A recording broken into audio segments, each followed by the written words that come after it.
Welcome, everyone, to Advantaged, a High Alpha Innovation podcast. I'm Drew Beechler, our VP of Marketing here at High Alpha Innovation, and your host today of Advantaged.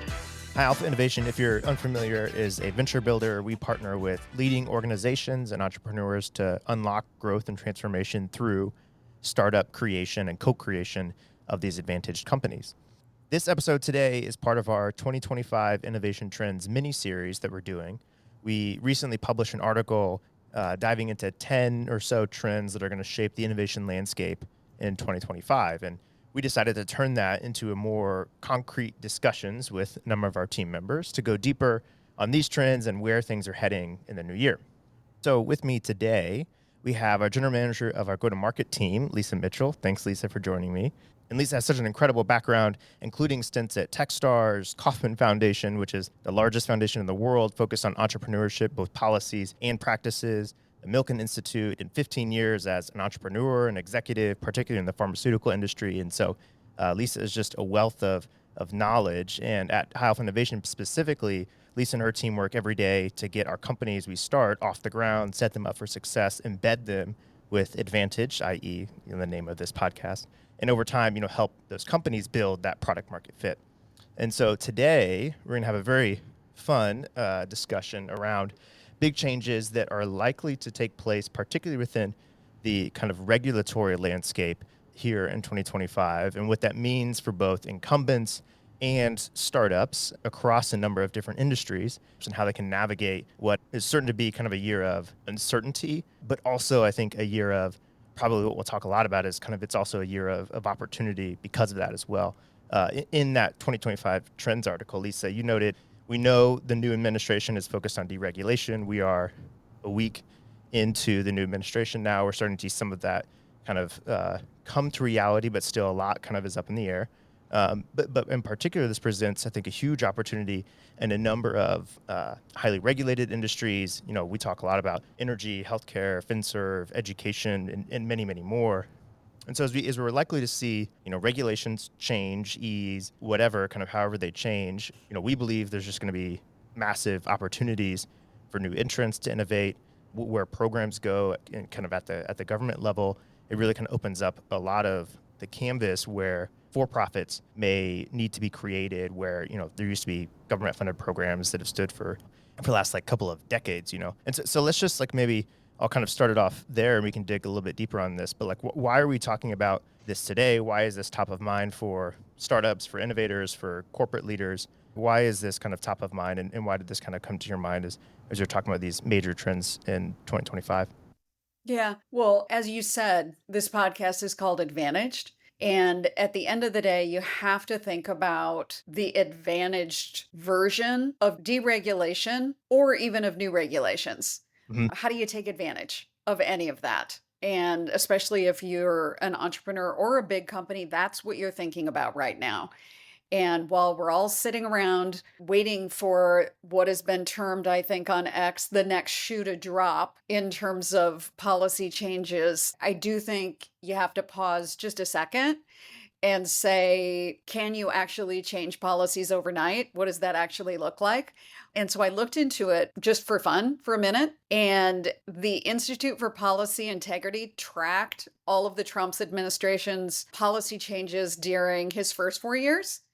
And by its count, the administration was successful 58 times and unsuccessful 200 times. And what that means by unsuccessful is, you put a new policy or a regulation forward, and then you literally live in a legal unhappiness where lots of lawyers get involved and decide if you can actually overturn a regulation or you can't. And so I think people that are waiting for something to happen tomorrow are probably going to be somewhat disappointed because it takes a long time to change regulations. And I do think, this administration has been through this before. So I think they came into it much smarter and will figure out workarounds to some of those things.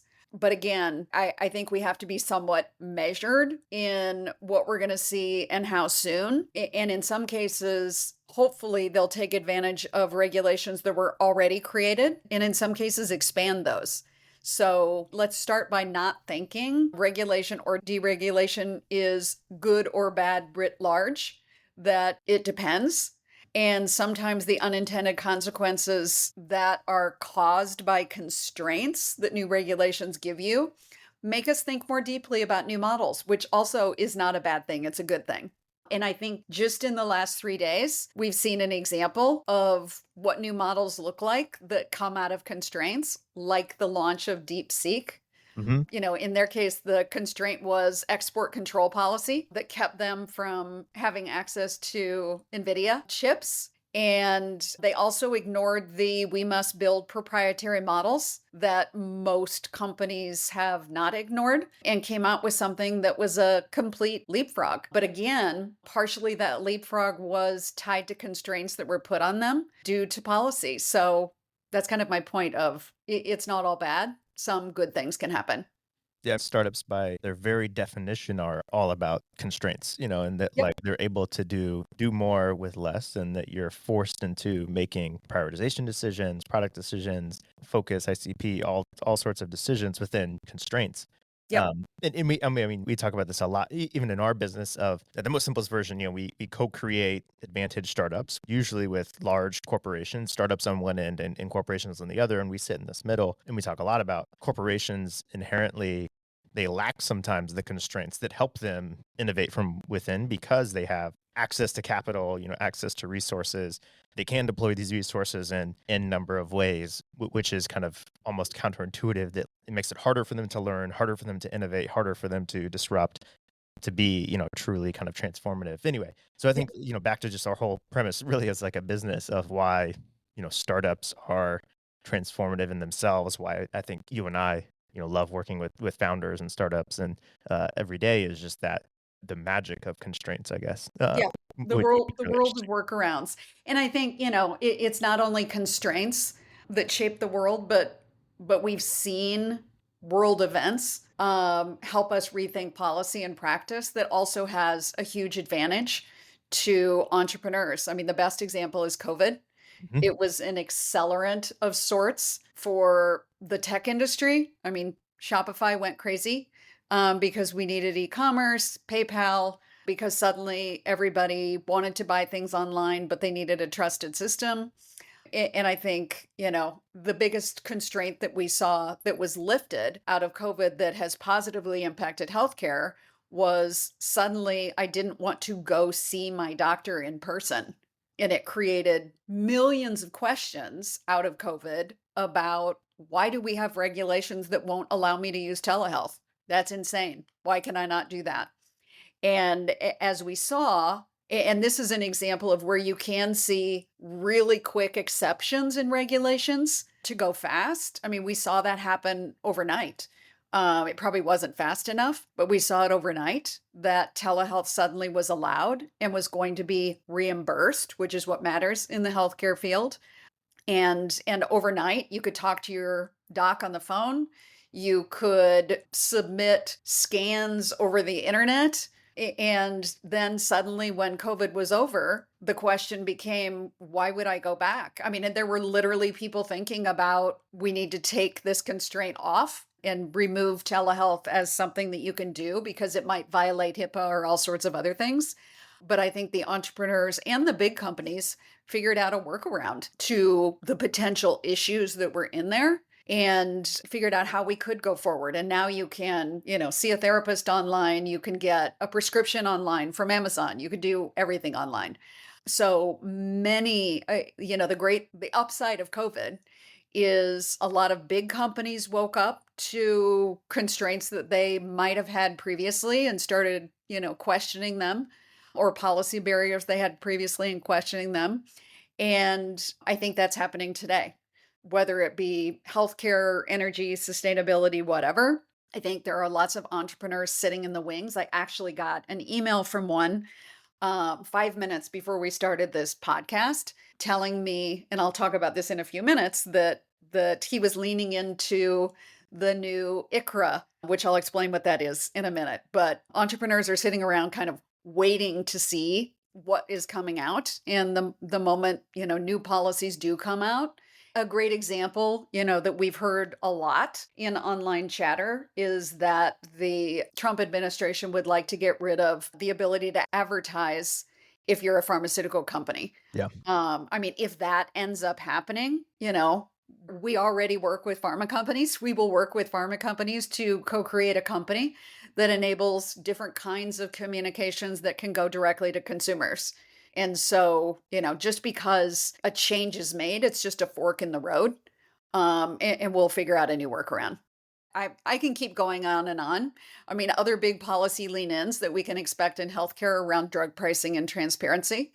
I can't imagine what this will look like in terms of deregulations. It'll be more new regulations Mhm. probably. And again, that'll be, if that should happen, it'll be a benefit to Mark Cuban's new company. And if we are in fact focused on, if we do see some regulations come down that are really seriously pushing lowering of drug pricing, I think every CEO of a pharma company is going to lean more aggressively into AI. They can't continue to just add people and reduce prices. And so they'll probably also have to consider in the pharmaceutical industry, it's called pre-competitive. What's pre-competitive and what's not. Mhm. Pre-competitive could be things that they're doing in preclinical operations. Maybe suddenly a new company will come out of that that's focused on preclinical. So every single pharmaceutical company wouldn't have to do it, but it's a company that will become customers of every pharmaceutical company. So they're gonna have to, those kinds of policies will almost make pharma completely look at themselves inside out and reinvent how they work. Yeah. Maybe shifting gears just a little bit, but let's talk about kind of some other specific industries and kind of what Mhm. maybe what startups, looking at it from like an opportunity lens or incumbents, but kind of wherever we want to take it. But let's look at maybe a Yeah. couple other specific ones.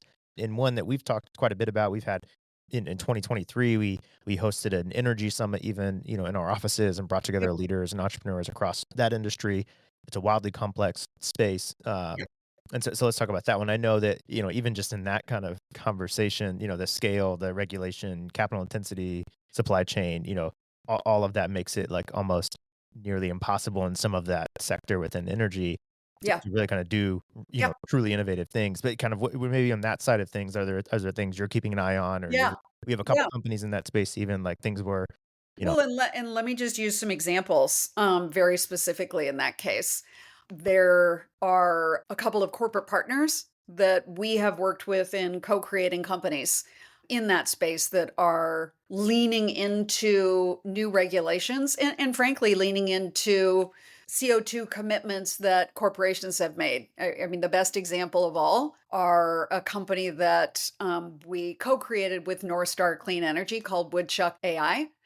Originally, Woodchuck had a goal of providing sustainable feedstock into the North Star biomass facilities. Think used wood. Then they realized that there are so many different types of wood that it's being thrown away that they could build their entire company around streamlining wood waste diversion and processing. The knock on benefits there, just as great examples, are we're building data centers all over the world, and tons of wood is being thrown away in the process. And that type of wood might not necessarily be able to go into a biomass facility, but it would be reusable in a different kind of way. And frankly, the companies that are building these data centers, I won't name names of their customers, but the companies that are building these data centers are desperate to get, CO2 emission reports that yeah, Woodchuck can produce based upon the kind of wood that's being diverted. And so, it's a great example of, we started that road with we want more renewables in biomass, and here's one little dent that we can make into more renewables into biomass, which is woodstock, and uncovered we could clean up landfills in a way that we had never imagined before. And it's just leaning into not just new policies, but new practices that companies want to take as well. Great example. Another one is Amplio. Amplio is a company we co-created with Koch Industries, and it was originally meant it was during COVID, and originally created to address all the supply chain issues that everybody was screaming about during COVID and feeling during COVID. But post COVID, companies now have so much surplus inventory, and big giant companies have so much surplus inventory, and that in many cases that's just old technology they're not using anymore, but it could be used by other companies, it could be used by smaller companies, etc. And so, essentially, Amplio has turned into a surplus marketplace. And some of the policy implications that one could think about this that would benefit them are, tax credits for waste reduction. Same thing would benefit a company like Woodchuck. Diversion credits, any kind of ability to incentivize these kinds of marketplaces for waste are opportunities that we should want to see some different kinds of policy changes in. Yeah, totally. There's an incredible opportunity there, and it's we have a handful of companies that are all kind of touching some version of that space, and really excited for I think the opportunities next year too. And maybe just broadly, I know this Trump's administration is very focused on cost cutting, from Doge and other kind of areas too. A lot of the EOs that we saw signed even here in the last kind of week have focused on that. So maybe just in that realm, are there things that should keep startup founders up at night, or how should they be thinking about it, and or even on the kind of incumbent big co side as well? How is that impacting some of their decision making and kind of thinking here in early 2025 as well? Yeah. So what's interesting, there's a convergence of so many things happening at the same time. I mean, we know, or we hear at least, that there's an interest in cutting federal funding to all sorts of things. And that will trickle down to state funding because a lot of those federal funding grants go specifically to states. And if they disappear from the federal government, they're going to disappear from the states as well. One of the, I think, really interesting ones is what's going to happen to, all the workforce programs. There's a Yeah. million workforce programs out there, and they're all there for some really good reasons in terms of manufacturing companies have jobs. It's one of the probably most open jobs in the country now that engineering jobs aren't on the most open jobs. It's things like welders and people that work on the manufacturing floor, and frankly, things that are just neither AI or robots are going to take these jobs anytime soon. And so you put a slash in federal funding at the same time that we're seeing the silver tsunami of people retiring. And now, on top of that, you have this potential for deportations that definitely impacts probably some of those jobs, and a cut of funding to some of these workforce organizations. And we're in kind of this is going to create a real crisis, but interestingly, I think it's going to create opportunity for for-profit companies that are going to be able to lean into that crisis. And I've seen a lot of them start over the last 5 or 6 years. A lot of them died. And I think they died because there were so many not-for-profits or federally funded programs that were in place. A company that we co-created with Notre Dame and funded through our 1842 fund is called Slate Up. Mhm. And Slate Up is specifically focused on these massive labor shortages in the manufacturing industry, especially entry level to mid level positions, and has created some technology to build essentially matchmaking in that schema. And in today's world, what they're doing is working with a lot of these workforce organizations to help them become more efficient. But I think, we can't be blind and not assume that some of those monies will go away. And so organizations like Slate Up and others that are sitting out there are probably going to have to take a much bigger mind share than they originally thought that they were going to have to do in terms of accomplishing their goals. So, at the end of the day, cutting of money out of the federal government, it will be awful for some, and it will create opportunities for many others. And probably almost all of those opportunities are going to be in for profit industries. Are there any industries that historically maybe kind of have been overlooked in terms of what regulatory policy kind of the impact it has had on their industry, and maybe kind of they haven't had to deal with quite as much rigid compliance that maybe they should be kind of thinking about this in 2025? Like, are there any that come to mind in that realm to you?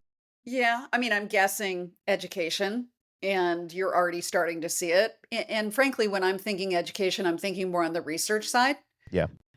There's massive amount of federal dollars and National Institute of Health, National Science Foundation, et cetera, in the billions, not millions. And while I know that there's been lots of oversight, I'm guessing with just everything that we've seen in this last week about halting of speaking engagements, halting of funding, halting of this and the other, means that there's a lot of people really starting to rethink, are we actually getting the actual outcome that we expect from all of this money that is flowing? And I am a zero judge, don't know enough and can't be a judge of whether that's right or wrong.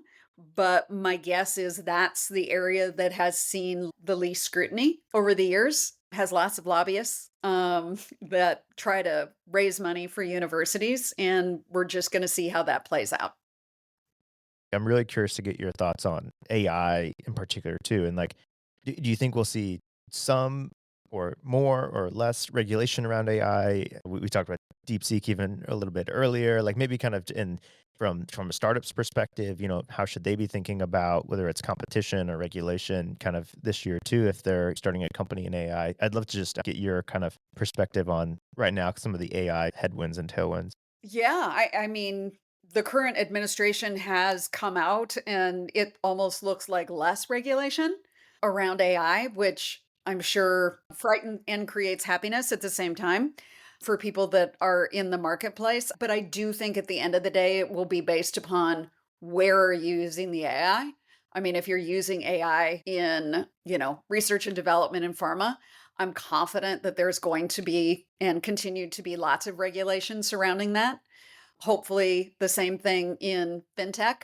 There will be lots of regulation around privacy and security, mostly around security. But everywhere else, I'm guessing it will be the Wild West. Related to AI, and because this is in David Sacks's title, as the AI and crypto czar, like what thoughts on crypto too? Like, they had NEO kind of related to that in a working group now that's going to be kind of working on that, but kind of any thoughts too on how crypto may either, bloom or shutter or kind of change in this next year as well? Yeah, I think there's no question. I mean, based upon the people that they've put into a variety of different roles, crypto is going to be center light. I saw an interview with Brad Garlinghouse Mm. today. I think crypto will become in the mainstream of the United States, if it had not already, by the end of this administration. Yeah. Well, thank you so much, Lisa, for chatting with me. This was just a ton of fun, and I think the biggest takeaway is just a lot of, to your point, uncertainty kind of also produces opportunity, and kind Yes. of there's so much opportunity here, and without even kind of having a political stance, it's just kind of lean into the opportunities that you see kind of ahead of you if you're a founder in a startup or a corporate leader.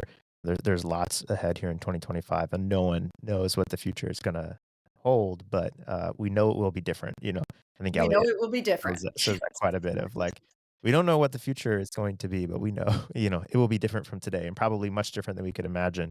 And I think we are in one of these right in the belly of an exponential curve, Yes. whether it's around AI, whether it's around private public spending, kind of in many of these areas around healthcare and pharma. There's so many kind of, I think we're right in this inflection point. I think it'll be really, really interesting to see, even just a year from now where we are. And I, for one, I know you are as well, just excited for the opportunities, all the new companies we're going to create over the next year, and the new opportunity that those companies are going to create, and it's going to be a ton of fun. Yeah, and I frankly think that, corporations will embrace whatever happens, and I think it will in many cases drive them to probably instigate faster change Yeah. than they might otherwise have. Well, thank you, Lisa, for joining me, and thank you all for listening. This has been another episode of Advantage.